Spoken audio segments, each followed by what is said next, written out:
What a geopolitical moment we are in right now. It's not comforting. It's not.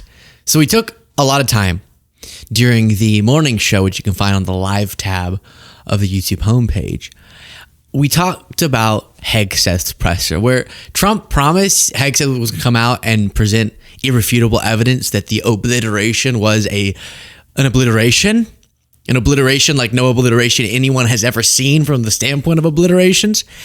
And then Hegseth just came out and kind of whined a bunch that people, they keep doing that. You're disrespecting the troops, you're disrespecting us, or we're just wanting to know exactly what happened. You took this wild step to directly strike Iran. So what happened? Did you get the nuclear sites completely obliterated? And initial assessment is no. Maybe just set them back a few months, which seems like a lot to do to push them back a few months. And should change their assessment, but whatever. Okay, so we talked about that, clips like this, but now I want to talk about what Iran's saying. So let's take half-truths, spun information, leaked information, and then spin it. Spin it in every way. It was already spun. You said it was spun information. You can't spin. Now it's unspin. Truths, spun information, leaked information, and then spin it. Spin it in every way we can to try to cause doubt and manipulate the public mind over whether or not our brave pilots. We just want to know what actually was the outcome. You did this without congressional approval, hastily, reportedly because Trump was getting good vibes seeing Fox News imagery. And it was something many people were opposed to, whilst your intelligence community wasn't backing up the claim that they were imminently presenting a threat and super, super close to a nuclear weapon. And so now, seemingly, it wasn't the success you said, and we just want to know. And you don't make us feel much better when you get so defensive and angry like that. You take spin and you spin it. Not a happy camper. You're not a happy camper, and it makes us feel like you're defensive. So I'll get to interesting reporting about when I talked about the ramifications, we don't yet know of this.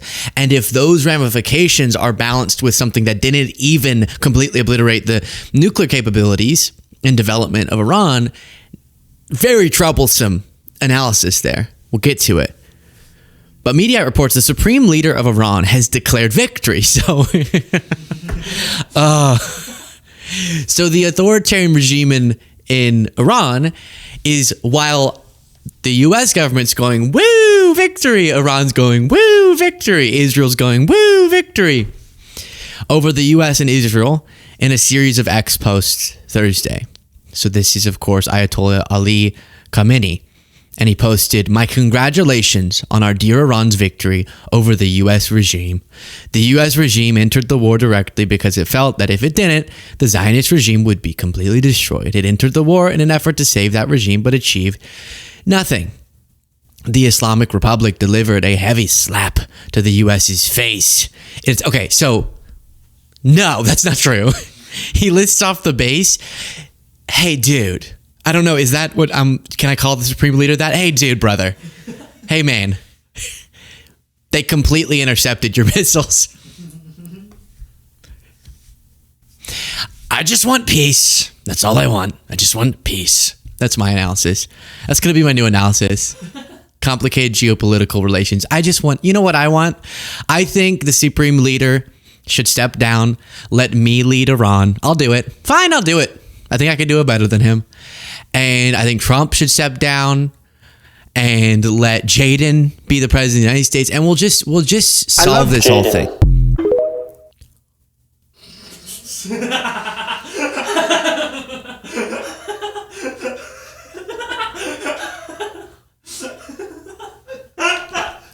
Gobsmacked.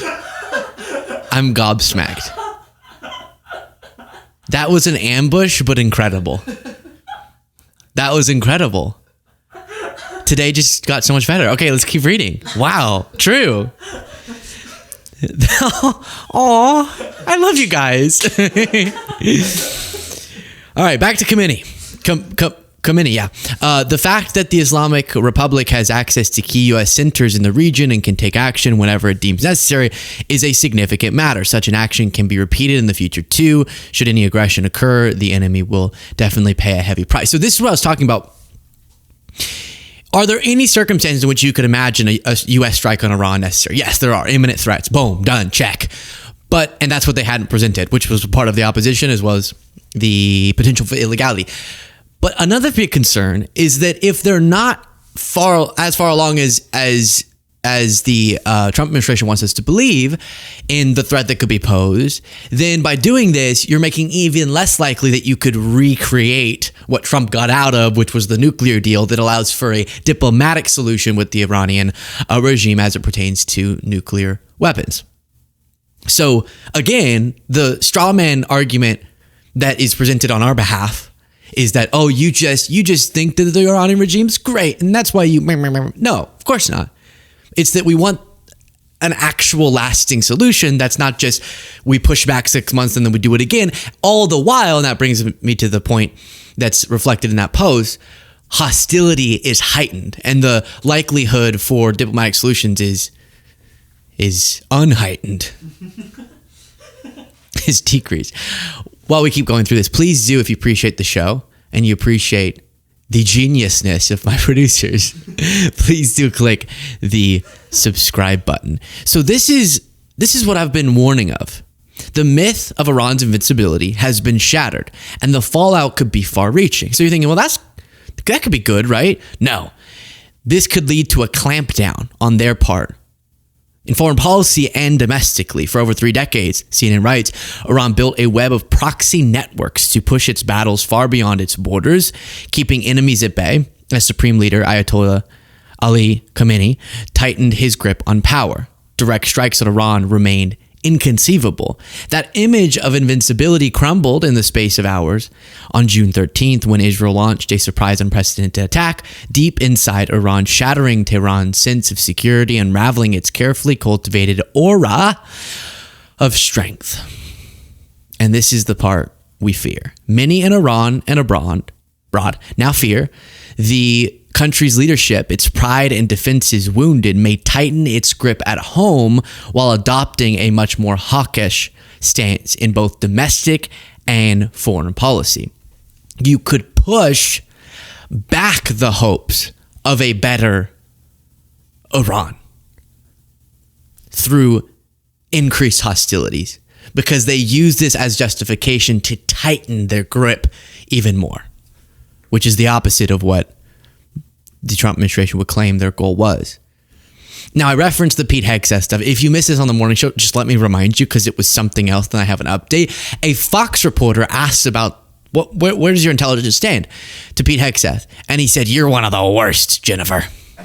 It's about highly enriched uranium. Do you have certainty that all the highly enriched uranium was inside the Fordo mountain, or some of it, because there were satellite photos that showed more than a dozen trucks there 2 days in advance? Are you certain none of that highly enriched uranium was moved? Of course, we're watching every single aspect, but Jennifer, you've been about the worst, the one who misrepresents the most intentionally. I don't. You can tell she's having an authentic reaction. She's like, "What? Me, Jennifer? Me? What? I'm a Fox reporter." Uranium was moved. Of course, we're watching every single aspect, but Jennifer, you've been about the worst, the one who misrepresents the most intentionally. I don't what the president says. I'm familiar. Report about the ventilation shafts on Saturday night, and in fact, I was the first to describe the B-2 bombers, the refueling, the entire mission with great accuracy. So I take issue with that. I appreciate you acknowledging You that have this was the first the most successful mission based on operational security that this department has done since you've been here, and I appreciate that. So we're looking at all aspects of intelligence and making sure. At one point, he said this was the most complex and what was it, like a successful military operation in the history of the world. Like, Pete, all right, let's just take a little second to analyze that, okay? Decoding Fox News posted, I can confirm she did go into all of that at length on air, the things she listed. I watched 13 hours of Fox coverage over 2 days. Wow, saint. Most of it being the day after the mission. And indeed, at a different point, he's going, why didn't you talk about how the planes work or how long the flight was? And the outlets had been talking about that as well. Then you have Dan Coe saying, what an embarrassment for our country. Jennifer Griffin, well respected across the aisle, asked a fair question, RE actions in Iran. She handled Pete Hegseth's absurd response with far more professionalism than he showed her. If a question shakes him, he can't handle the job. Yeah, if Jennifer Griffin, a Fox News reporter who actually does do a lot of fair reporting, so credit to her, despite the organization that she works for. But if she can ruffle your feathers like that, then you shouldn't be the peacock in chief. I don't know. You shouldn't be the Secretary of Defense is the point. What was so weird, Aaron Rupar pointed this out, was after that exchange that was just so immature on the part of Pete Hegseth, Jennifer Griffin then went on Fox News to talk about this subject, but they didn't ask her about the exchange. Rupar says Fox and Friends brought on Jennifer Griffin to talk about the presser and somehow didn't ask her about Hegseth personally dissing her during it, but you could tell they were so scared of Trump and Hegseth to say that was a wild display, Jennifer, and you didn't deserve that. And that attack was personal and inaccurate. They can't say that, but they did kind of want to compliment her, be like, you've really been doing great reporting. Wasawi. Blast was that big. Brian. Jennifer, I got to thank you too. You helped me so much over the weekend to decode all this stuff. I truly appreciate it. Thanks, Jennifer. Thanks, Jennifer. Thank you very much. Great job. Powerful press conference. Powerful last hour. See y'all tomorrow. Have a great day. Thank you. You're so great. Please, I'm sorry. I don't know what I can't name him because he'll get really mad at us too, but you do a really good job, Rose. If you appreciate the show, if you appreciate Jaden, if you love Jaden, I love Jaden. you can click the join button below to get the bonus show. I appreciate all of you. Talk to you next time.